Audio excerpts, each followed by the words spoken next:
Halo semuanya, hari ini kami dari kelompok 4B kelas B dengan anggota kelompok seperti yang tertera pada layar akan menjelaskan materi mengenai budaya, bahasa, dan komunikasi bagian kedua. Selamat mendengarkan. Perkenalkan, nama saya Diana Dia Saputri, NPM 008. Saya akan memberikan penjelasan mengenai komunikasi. Komunikasi adalah proses yang kompleks dan rumit yang melibatkan pertukaran pesan antara orang yang sedang berinteraksi, baik secara verbal maupun nonverbal. Untuk memahami kompleksitas dari proses komunikasi, kita perlu mengetahui beberapa kosakata dasar dalam komunikasi. Pertama, message atau pesan, yakni informasi dan makna yang dipertukarkan ketika dua orang atau lebih sedang berkomunikasi. Pesan bisa berupa pengetahuan, ide, konsep, pemikiran, atau emosi. Kedua, encoding atau pengkodean, yakni proses memilih pesan secara sadar ataupun tidak sadar lalu mengubahnya menjadi sinyal dan mengirimkan sinyal tersebut kepada orang lain. Ketiga, signals atau sinyal, yakni bahasa verbal spesifik atau perilaku nonverbal yang dikodekan ketika pesan dikirim. Keempat, channels atau saluran. Hal ini merujuk pada modalitas sensorik atau sensasi spesifik di mana sinyal dikirim dan pesan diambil. Saluran komunikasi yang paling sering digunakan adalah visual dan pendengaran, namun semua indera lain juga digunakan dalam komunikasi. Yang kelima, decoding atau penafsiran kode, yakni proses menerima sinyal dan menerjemahkan sinyal-sinyal tersebut menjadi pesan yang bermakna. Kemudian, saya akan menjelaskan mengenai proses komunikasi. Pertama, komunikator akan mengkodekan pesan ke dalam serangkaian sinyal. Kemudian, sinyal-sinyal ini akan disampaikan melalui berbagai saluran. Setelah menerima sinyal tersebut, komunikan akan menerjemahkan sinyal untuk menafsirkan pesan yang disampaikan. Selanjutnya, saya akan memberikan penjelasan mengenai pengaruh budaya terhadap pengkodean dan penafsiran kode. Budaya mempengaruhi bahasa verbal yang kita ucapkan dan perilaku nonverbal yang kita hasilkan saat berbicara. Sejak masa kanak-kanak, setiap orang sudah mempelajari peraturan dan budayanya yang nantinya akan membantu mereka untuk menafsirkan kode budaya yang terdapat dalam ucapan dan perilaku nonverbal. Aturan decoding budaya melibatkan etnosentrisme, filter budaya, emosi, value judgment, stereotype, dan harapan, serta kognisi sosial. Kita mengembangkan serangkaian harapan tentang komunikasi. Harapan-harapan ini sering didasarkan pada stereotip implisit yang kita miliki tentang bagaimana komunikasi seharusnya. Aturan dan harapan ini membentuk dasar pemahaman yang tidak perlu diucapkan setiap kali kita sebagai anggota dewasa dari budaya yang sama berkomunikasi satu sama lain. Reaksi emosional dikaitkan dengan harapan-harapan itu, mulai dari penerimaan dan kesenangan ketika harapan dipenuhi, hingga kemarahan, permusuhan, dan frustasi ketika harapan dilanggar. Emosi kita berhubungan erat dengan value judgment dan atribusi, yang sering kita buat tanpa berpikir dua kali. Emosi dan values berfungsi sebagai pedoman dalam membantu kita membentuk opini tentang orang lain dan diri kita sendiri. Aturan decoding, emosi yang terkait, dan value judgment membentuk dasar dari filter yang kita gunakan dalam melihat dunia. Ketika kita menjadi lebih terkulturasi, kita menambahkan lebih banyak lapisan ke filter-filter itu. Filter itu seperti lensa yang memungkinkan kita memahami dunia dengan cara tertentu.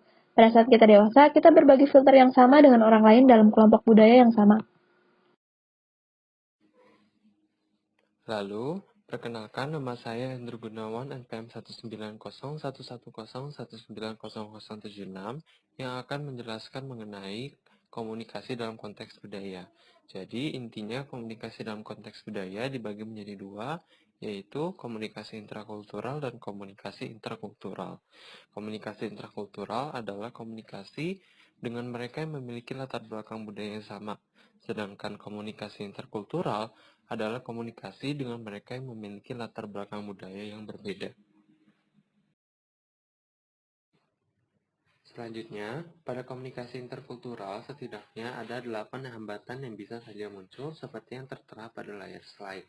Yang pertama, ada asumsi bahwa kita itu memiliki pemikiran yang sama padahal sebenarnya nggak selalu. Kedua, ada perbedaan dari penggunaan bahasa itu sendiri sehingga bentuk interpretasi ataupun makna dari bahasa itu di tiap budayanya berbeda.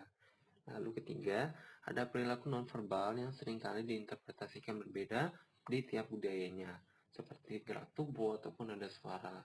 Keempat, ada stereotip-stereotip yang mungkin saja dikaitkan dengan budaya tertentu sehingga akan mengganggu proses pemaknaan pesan yang ingin dicoba untuk disampaikan. Lalu kelima, ada kecenderungan kita untuk mengevaluasi negatif budaya lain.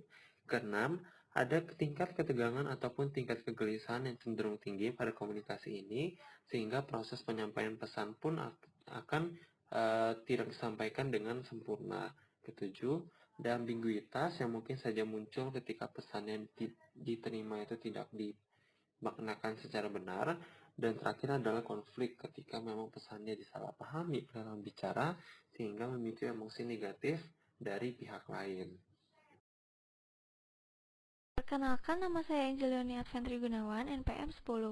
Di sini saya akan menjelaskan materi mengenai meningkatkan interaksi interkultural. Yang pertama adalah mindfulness dan uncertainty reduction. Mindfulness atau perhatian sangat penting dalam komunikasi interkultural. Dengan sikap yang perhatian, kita dapat menyadari dan memperhatikan kebiasaan, cara berpikir, dan ekspektasi kultural dari lawan bicara kita. Terdapat 3 komponen mindfulness yang memengaruhi efektivitas komunikasi interkultural. Yang pertama ada faktor motivasi. Yang termasuk faktor motivasi adalah kita mengetahui apa yang dibutuhkan oleh lawan bicara kita, ketertarikan antar lawan bicara, ikatan sosial, dan terbuka terhadap informasi yang baru. Yang kedua ada faktor pengetahuan. Yang termasuk faktor pengetahuan adalah ekspektasi, share networks atau hubungan bersama, memiliki pengetahuan lebih dari satu perspektif, pengetahuan mengenai interpretasi alternatif, dan pengetahuan mengenai persamaan dan perbedaan budaya lawan bicara. Yang ketiga ada faktor kemampuan.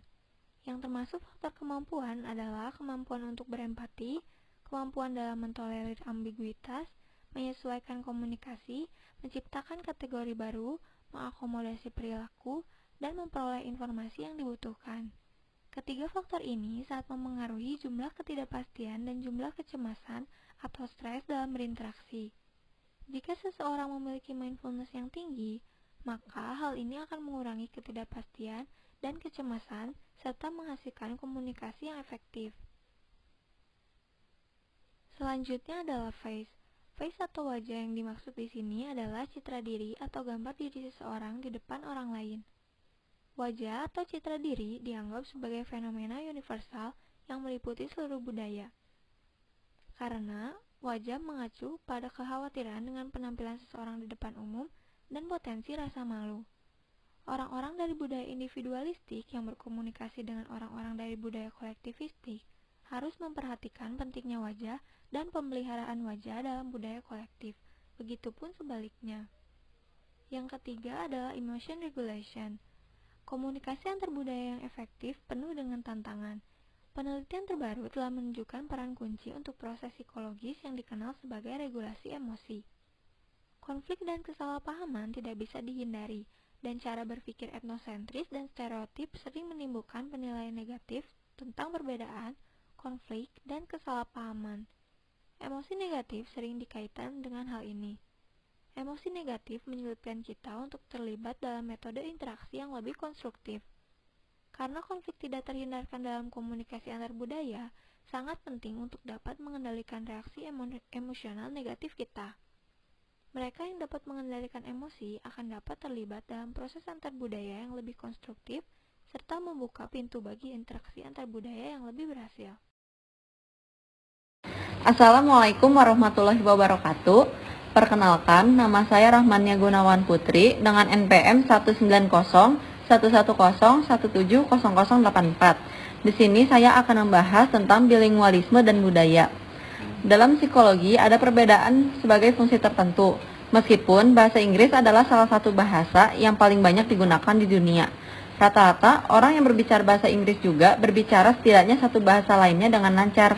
Ada fakta berbicara bahwa ada begitu banyak individu bilingual dan budaya pada individu-individu ini, bahasa juga bisa dibilang sistem simbol suatu budaya. Dan jika orang dapat berbicara dua atau lebih bahasa yang lancar, akan menyarankan bahwa bilingual memiliki dua representasi mental budaya, dua sistem makna yang berbeda lalu dikodekan dalam pikiran mereka. Ketika orang berbicara satu bahasa, penutur dapat mengakses satu sistem makna budaya. Tetapi ketika orang yang sama berbicara bahasa lain, ia dapat mengakses. Perkenalkan, saya Hazik NPM 094. Pada slide berikut terdapat dua bahasan, yaitu persepsi pada bilingual serta monolingual dan etnosentrisme. Kesalahpahaman dapat terjadi ketika kita berkomunikasi dengan menggunakan bahasa kedua, karena orang yang berkomunikasi dengan kita akan membutuhkan waktu untuk merespon, yang menyebabkan terjadinya kesulitan kognitif saat memproses informasi yang diterima. Pada linguistik, kesulitan biasa disebut dengan foreign language processing difficulties. di mana terdapat ketidakjelasan makna dari pesan yang dimaksudkan ketika pesan diterima dalam bahasa asing. Pada non-linguistik, kesulitan biasa disebut dengan foreign language effect, di mana terdapat penurunan sementara kemampuan berpikir seseorang dalam menggunakan bahasa asing. Selanjutnya, monolingual dan etnosentrisme. Monolingualisme merupakan suatu kelompok masyarakat yang hanya menggunakan satu bahasa, sedangkan etnosentrisme merupakan anggapan dalam suatu kelompok masyarakat bahwa segala sesuatu yang berkaitan dengan budaya dan bahasa kelompoknya lebih baik daripada kelompok masyarakat lain. Monolingualisme dan etnosentrisme saling berkaitan. Kedua hal ini menyebabkan adanya ketidakmauan suatu kelompok masyarakat dalam mengenal dan mempelajari budaya dari kelompok masyarakat lainnya. Perkenalkan, nama saya Jessica Nadeak dengan NPM 19050 akan menjelaskan mengenai contoh kasus.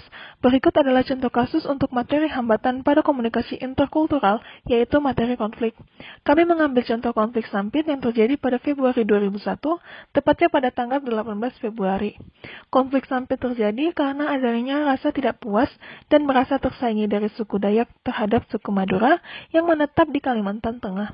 Dilihat dari sejarah, bahwa pada sekitar tahun tersebut, hukum-hukum yang ada memungkinkan warga Madura untuk memperoleh kontrol terhadap banyak industri komersial di Provinsi Kalimantan Tengah, seperti perkayuan, pertambangan, dan perkebunan.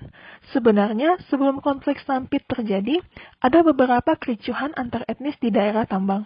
Misal, kericuhan antar suku Dayak dan suku Madura yang terjadi di kota Gold Rush, Tambang Samba, pada September 1999, di Pangkalan Bun pada Juli tahun 2000 antara pekerja Melayu dengan orang Madura, dan terakhir di Karangpangi pada Desember tahun 2000. Konflik-konflik tersebut tidak dikelola dan diselesaikan secara baik yang menyebabkan menjadi api kecil sebelum konflik sampit terjadi.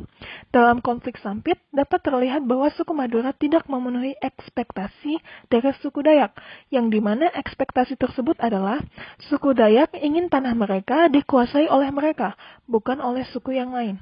Suku Dayak menginterpretasikan perilaku suku Madura yang mengontrol industri di Kalimantan Tengah tersebut sebagai wujud melawan sistem nilai dan moral mereka, sehingga mereka memproduksi emosi yang negatif seperti ketidaksabaran, intoleransi terhadap ambiguitas, kemarahan, frustasi, dan kebencian. Hal ini yang menyebabkan konflik sampit terjadi.